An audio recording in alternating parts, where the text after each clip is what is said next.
Tem um sacerdote atendendo confissões durante a Santa Missa. Se alguém deseja confessar-se, tem a oportunidade. Meu amado irmão, minha amada irmã, que é presente na Igreja Matriz de Nossa Senhora da Penha, em Jaraguá, você que nos acompanha pelo nosso canal no YouTube, bem como pelas ondas do rádio. Segundo domingo da Quaresma, o Senhor nos apresenta um alento no meio da caminhada para Jerusalém.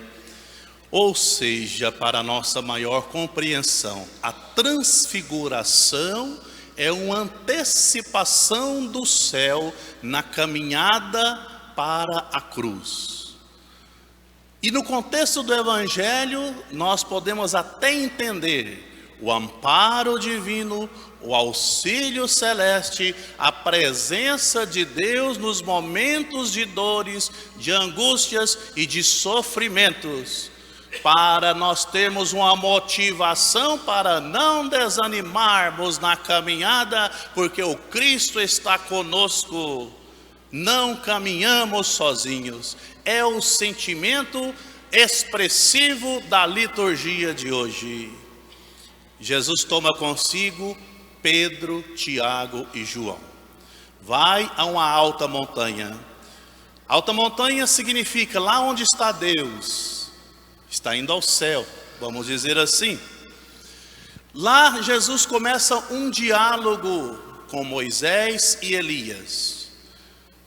As figuras de Moisés e Elias, como vocês vão rezar no prefácio da missa, ou vão acompanhar o padre rezando no prefácio da missa, simbolismo da lei e dos profetas do Antigo Testamento. Os exegetas dizem que eles conversavam sobre o mistério da paixão, sobre a dor, sobre o sofrimento que Jesus iria passar em Jerusalém. E era para Jerusalém que Jesus caminhava, para o suplício, para a condenação à morte, para o sacrifício redentor. Mas naquele contexto ali, de diálogo sobre a cruz, sobre a morte, sobre o escândalo da dor, o Senhor se transfigura. E a transfiguração é uma antecipação do gozo do céu, do corpo glorificado de Jesus, da alegria da ressurreição. E o contexto era tão bom, era tão extraordinário de consolo, que Pedro chegou a dizer: Senhor, é tão bom estar aqui. É o que nós cantávamos na entrada da missa: bom estarmos aqui, reunidos em torno do Senhor, como no Monte Tabor. Vamos fazer 3 tendas, Senhor, uma para ti, uma para Moisés e outra para Elias. Ele queria era pegar uma beirinha para ele também, porque o negócio ali era bom demais. E aí o Senhor coloca, portanto, no meio do diálogo sobre a cruz, no meio do caminho do tormento, antecipa o céu para dizer: olha, vocês vão passar comigo pela cruz. E na caminhada de vocês sobre a terra também, muitos momentos de cruzes, mas compensa. Olha o que está reservado após a cruz. Como o padre Jonas Abib costumava cantar: não quero estar somente aos pés da cruz, pois o Senhor nos mostrou muito mais onde nós podemos ir. Porque a cruz não é o fim do cristão. A cruz não foi o fim de Jesus Cristo. A cruz foi simplesmente a chave para abrir o céu. A cruz é simplesmente ou totalmente a escada para o céu. E após a cruz vem a alegria da ressurreição. Mas se nós ficarmos fixados totalmente na cruz, nós podemos até desanimar. Aí nós precisamos dar um sentido redentor para a cruz, um significado para a cruz. Eu sei que depois da dor vem a alegria, porque o Senhor venceu a morte. É o significado da festa da transfiguração, que um dia vamos celebrar também, e que hoje nos é apresentado no Evangelho. Em síntese, no oremos da Santa Missa, no final pós-comunhão, é dito com muita clareza aí: nós comungamos, Senhor, no mistério da vossa glória, e nos empenhamos em render-vos graças, porque nos concedeis ainda na terra participar das coisas dos céus. Portanto, a alegria do Tabor é a participação das coisas do céu aqui na terra, para termos forças para passarmos nos sofrimentos da vida aqui nessa terra, para ganharmos os céus. O Tabor é lugar de descanso, é lugar de recobrar as forças, é lugar de ter dinamismo para não perder o foco da salvação. Um outro momento que vai expressar isso na vida dos apóstolos, e que nós podemos tirar como exemplo também no Evangelho, é esta passagem bem precisa, quando foi dito aí no versículo 5, Pedro ainda estava falando quando uma nuvem luminosa os cobriu com a sua sombra. A nuvem significa Deus os envolveu. E nós também estamos na igreja, rezamos, buscamos o Senhor.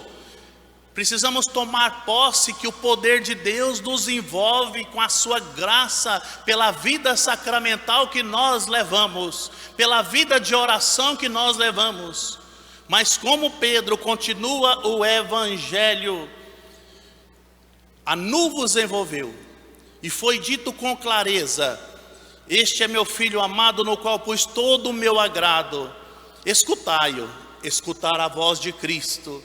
Ele tem palavra de vida eterna. Se escutamos a voz do Senhor, nós não perdemos o rumo da salvação. Mas após esse episódio, olha o que aconteceu. Quando ouviram isso, os discípulos ficaram muito assustados e caíram com o rosto em terra. Esse susto dos apóstolos, após ouvir a voz de Deus, é o susto que muitas vezes nós temos também, por não entendermos a voz de Deus, ou a vontade de Deus, que se manifesta em alguma coisa que é contrária à nossa vontade sobre a terra. Algo que nós não esperávamos, algo que nós pedíamos de maneira diferente, algo que eu não estava, diríamos assim, preparado para encarar, e que muitas vezes é cruz, é dor, é sofrimento. Mas segundo a vontade de Deus, é o Senhor nos abraçando na sua pedagogia, para nós nos aproximarmos mais dele. Não sei se vocês sabem, se sabem, vamos confirmar essa verdade. Amado irmão, amada irmã, a gente reza não é para Deus fazer a nossa vontade. A gente reza é para conformar a nossa vontade à vontade de Deus, e nos aproximarmos mais de Deus, e termos a sensibilidade de estarmos cumprindo a vontade de Deus, e aceitar com paciência e amor aquilo que o Senhor permite na nossa vida. Agora a mensagem continua dando a consolação que nós esperamos e precisamos na caminhada da vida. Quando ouviram os discípulos caíram, os discípulos ficaram muito assustados, caíram com o rosto por terra. Jesus se aproximou, tocou neles e disse: levantai-vos e não tenhais medo. Nos tormentos da vida, nas dificuldades, nas dores, se nós estamos envolvidos pela graça de Deus, a nuvem que os envolveu, se estamos envolvidos pela presença divina, mesmo no meio de dor, de sofrimento, de cruz, deixar Jesus tocar em nós, com a sua mão sagrada, com a sua mão bendita, tocar em nós pelo pão da palavra na Eucaristia que nos alimenta, pelo pão eucarístico que nos dá alento, podendo comungar o seu corpo e o seu sangue, tocar em Jesus pela graça da caridade, do amor fraterno, da prática do bem. Nós somos consolados, nós temos Tabor, irmãos e irmãs, quando a gente ama, quando a gente faz o bem, quando nós saímos de nós mesmos e somos capazes de ir ao encontro de quem precisa, levando a palavra de alento, levando a palavra de consolo, estendendo uns braços para abraçar, para consolar, praticando obras de misericórdia. Nós nos sentimos bem amando, nós nos sentimos bem fazendo caridade, nós nos sentimos bem ajudando o semelhante, nós nos sentimos bem, nos alimentando com a presença do Cristo, repito, no pão da palavra, no pão da Eucaristia e no amor fraterno. Isso é sentir o toque de Jesus. Nós só vamos ser tocados pelo amor de Deus, pela presença divina do Cristo que toca em nós no meio das dificuldades, das dores, das angústias. É quando nós rezamos conformando a nossa vontade à vontade de Deus, quando nós nos alimentamos com o pão da palavra e da Eucaristia, e quando nós amamos praticando obras de misericórdia. Agora a última palavra do Evangelho que dá a maior consolação para nós. Os discípulos ergueram os olhos e não viram mais ninguém a não ser somente Jesus. Não sei se vocês já passaram por isso. Se nunca passou, talvez um dia ainda vai passar. Mas só um exemplo concreto. Eu lembro-me quando eu perdi o pai, foi a pessoa mais próxima que eu já perdi. Tem o velório, aquela multidão de pessoas que presta solidariedade, que presta ombro amigo, que dá os seus sentimentos de pêsames, de conforto, que nos ajuda a carregar aquela cruz no momento. Depois vem o sepultamento, aquela multidão desaparece, fica somente os familiares. De repente os familiares mais distantes desaparecem também, aí fica só os parentes de dentro de casa. De repente, até os parentes de dentro de casa somem. Quando diz o povo assim, quando é fé, eu estou sozinho, eu estou sozinha. E aí é o momento de dizer, estou sozinho, olho para um lado, olho para o outro, só ficou Jesus. E se a gente não tem essa fé, essa confiança de que Jesus ficou, e que Jesus ficou me consolando, me ajudando, me amparando, eu caio no desespero, eu não tenho força, eu não consigo. E esse é um exemplo mais concreto, mas poderíamos multiplicar esse exemplo em muitas outras situações. Você, por exemplo, que é gestor de alguma empresa, sei lá, de uma fazenda, de uma confecção, sei lá, de quê? Você tem que fazer uma reunião na igreja, na paróquia, reúne com o conselho, temos pepinos a resolver, rezamos, discutimos, falamos, mas de repente eles vão embora. No final fica tudo na mão do padre, algumas coisas. E aí eu lembro dessa passagem, o conselho foi embora, eu fiquei sozinho. Não, Jesus ficou e a igreja é dele. E eu vou aos pés dele e digo, olha, o Senhor ajuda, o Senhor toma conta, e se quiser usar de mim, estou à disposição para que aconteça.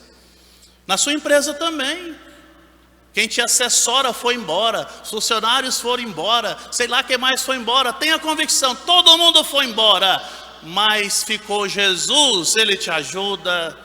Lá nos problemas da família também, lá onde você está gerindo uma escola, uma repartição pública, todos foram embora, mas Jesus ficou. O cristão tem sempre esta convicção, em determinados momentos todos vão embora, mas Jesus fica, e Ele não te ampara.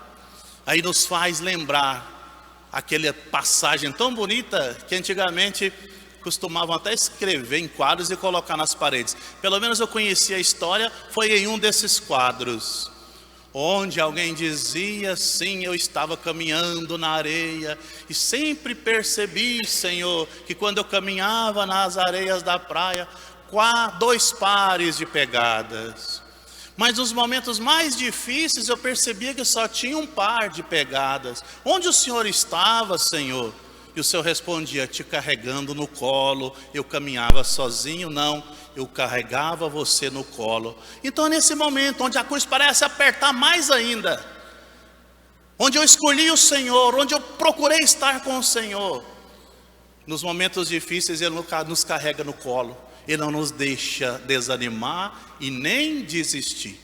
Amados irmãos, amadas irmãs, a mensagem de hoje da transfiguração é essa: na caminhada para o céu, para a Páscoa, para a ressurreição, temos muitas cruzes, mas o Senhor nos mostra um pouquinho do céu, fica conosco, nos dá coragem, nos dá força para não desistirmos, para não desanimarmos. Ele está conosco, em alguns momentos Ele até nos carrega no colo, para não esmorecermos, para não darmos por entregue. Que Deus, nosso Pai eterno, nos capacite, na luz e na força do divino, pelos méritos de Jesus e pela intercessão de Nossa Senhora, a estarmos sempre com o Senhor, caminhando para o céu, sem desanimar diante do mistério da cruz.